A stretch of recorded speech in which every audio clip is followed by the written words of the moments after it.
Greetings, everyone, and welcome to, it's not really Movie Mondays, but kind of an impromptu movie review. Just thought, well, I've got all the Turtles stuff out, might as well cover all the Turtles stuff that I've been wanting to talk about for a while. Plus, it's not the 30th anniversary of the franchise, however, it is the 25th anniversary of the 1990 movie this year, so it's kind of a significant Turtles anniversary. It's actually the 31st anniversary of the franchise, and then 2017 will be the 30th anniversary of the 80s cartoon. Yeah, which of course we're watching actually every Friday on Saturday morning Fridays. Alrighty, so last time we talked about the Ninja Turtles 2014 movie, Teenage Mutant Ninja Turtles 3D! Yeah, of course, I've not seen it in 3D, but whenever I get that 3D TV that I've been wanting forever, I'm ready, man. I am ready.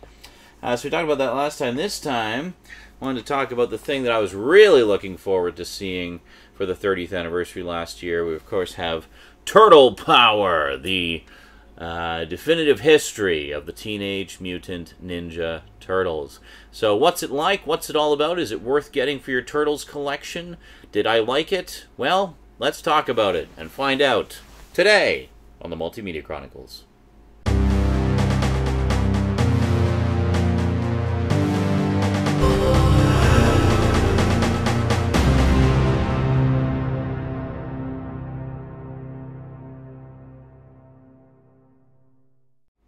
Welcome back. Yes, I've been holding it up the whole time.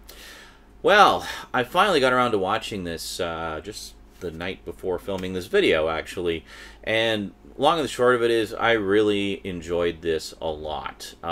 What a treat. This is a real treat for Turtles fans. I actually learned a lot of stuff that I didn't know, and I thought I was pretty well versed on the origins of the Turtles. But this gives you the origins of, in particular, the Turtles comics, the cartoon, like the original cartoon, and the toys, and how that all began. Now that said, it does seem to kind of gloss over the later years of the Turtles. They don't really talk about the later stuff as much. It's mostly about the early days and just how the franchise began and how it became the big marketing juggernaut that it is today.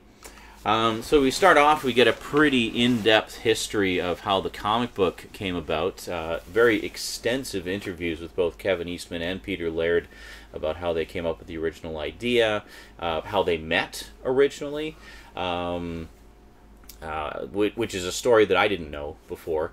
But apparently at the time, Peter Laird was doing, was kind of editing and writing and drawing for an independent comic book called Scat, which was basically just kind of, you know, any artists who want to come in and do some short stories or what have you can have their work in this independently published book.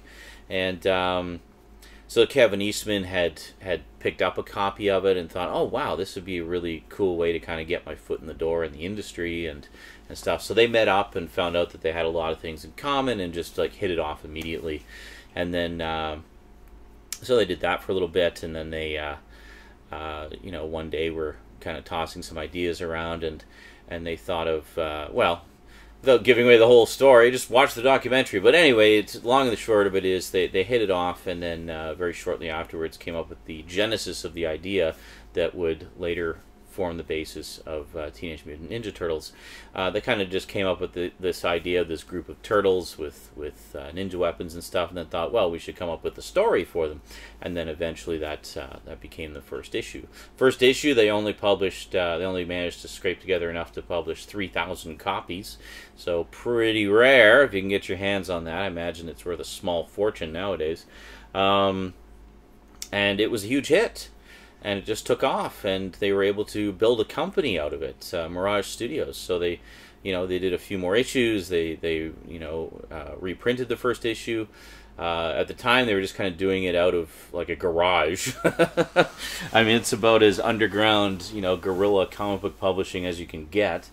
But and then they realized by the third or fourth issue, they were starting to make money. They were turning a serious profit and conceivably able to live off their work, and it just kind of took off from there. So the comic book carried on for a while, and then it started to gain a lot of popularity, and then they started to get approached by toy companies who thought that it had some marketability as a potential action figure line.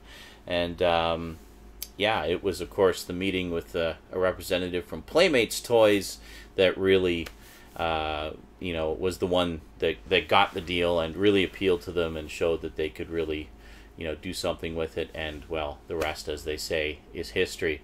But what's really cool about this documentary is, I mean, it gives you that whole story in detail, and they talk to everybody who was a major player in all of those events in getting the Turtles off the ground. And they talk about the comics and how the comics took off, and how Mirage Studios was formed out of that, and how that took off and attracted other artists and writers and became a proper studio in a very short period of time.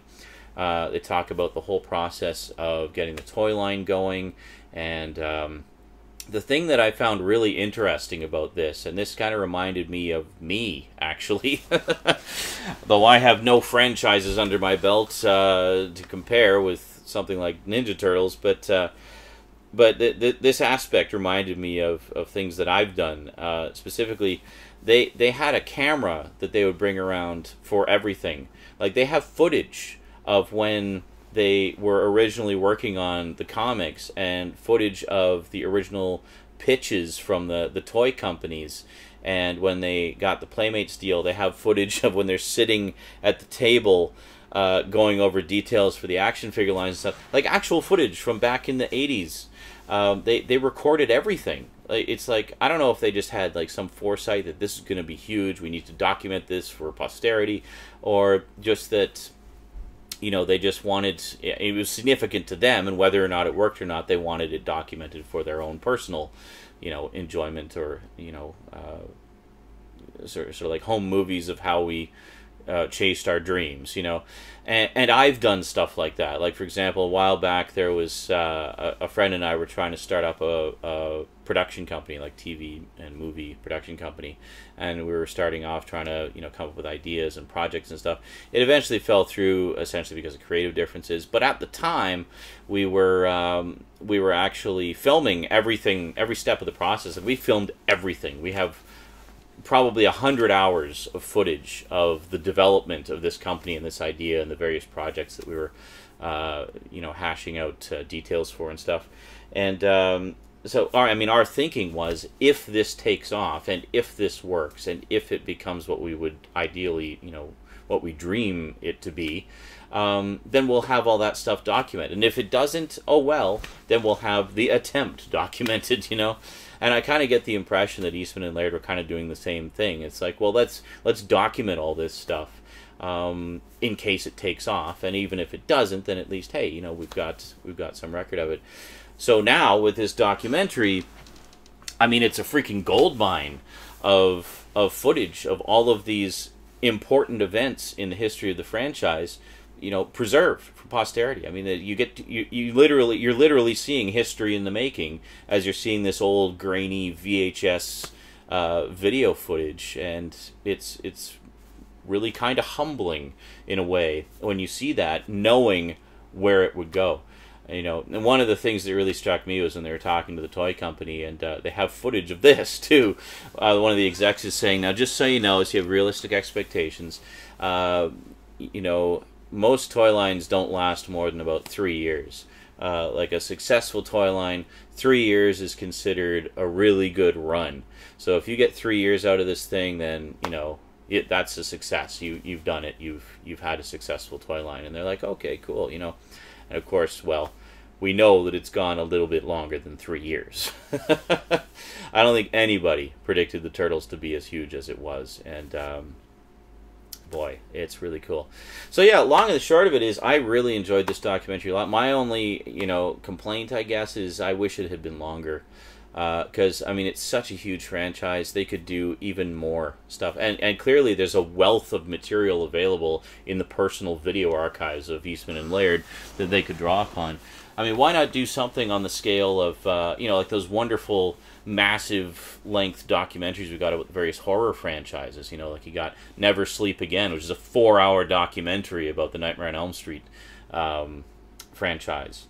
And 25 Years of Terror, the one about the Halloween franchise. And you got 2 for the Friday the 13th franchise. You got his name was Jason and Crystal Lake Memories, both of which are huge, massive, detailed documentaries.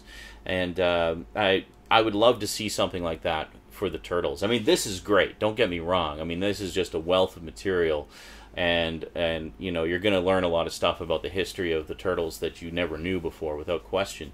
But clearly, there's more to the story, because I mean, as I said at the beginning there, it doesn't really cover everything. I mean, it just kind of, it touches on the later stuff, but really what it focuses on is the early days and those early successes. I mean, essentially you've got a lot of stuff about the original Mirage Studios comics, you got a lot of stuff about the cartoon, and a lot of stuff about the toys, and then you get quite a bit of stuff about the first movie as well, and they kind of touch on the sequels, and that's about as far as it goes. It goes up to like the third live action movie, and that's about as far as you know, getting in-depth detail, and then they just kind of, you know, skim over some of the other stuff. I don't think they even mentioned the Nickelodeon deal for some reason. Like, it's just not even mentioned. But and they have a little section about the impact of the Turtles on popular culture, where they interview a bunch of fans. I was a little bit disappointed to see that they do have Michelle Ivy in there. I was just going to say, who is, you know, the biggest Turtles fan in the world, without question. She has her own YouTube page. Really, really cool stuff, and just a living encyclopedia of Turtles knowledge and fandom. And she does appear briefly. They did interview her for the documentary, but they literally have one line from her as part of the fan thing, and that's it. I mean, it would have been nice to see a little bit more from her and some of the other super fans, rather than just kind of, you know, touching on it briefly like that. Yeah, so it definitely leaves you wanting more. I mean, the whole documentary is only about an hour and a half long. What is it? It's 98 minutes, so a little over an hour and a half. But it's really cool. I mean, you get to see some of the rare artwork and whatnot, and you know, typical Paramount fashion. The disc is nothing special to look at. But and you get to see the very first Turtles drawings and the very first color drawings, and just some really, really cool stuff. But you know, it does leave you wanting more, because there's clearly a lot more they could talk about. So who knows? Maybe, you know, I get the impression this was fairly successful. Just about every Turtles fan I know bought this and checked it out. So who knows? Maybe we'll get something even more in-depth down the road. I don't know. But in the meantime, I would definitely say that Turtle Power is an absolute must for any Turtles fans' DVD library. It's a terrific documentary that really gives you a lot of depth, in particular about the early days of the franchise and what made it the huge franchise that is so loved even to this day, 30 plus years later. Yeah. Turtle Power, Cowabunga, etc. And I'd like to take just a second here to thank my current highest level sponsor on Patreon, Mr. Kyle Pellegrini. Thank you very much, Kyle. Definitely appreciate the support.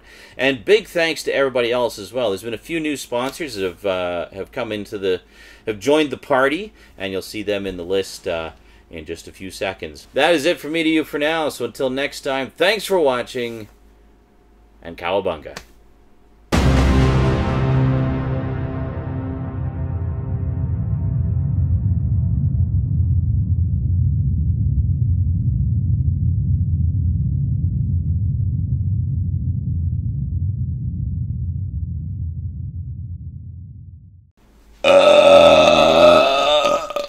Oh, yeah. Stereo burps.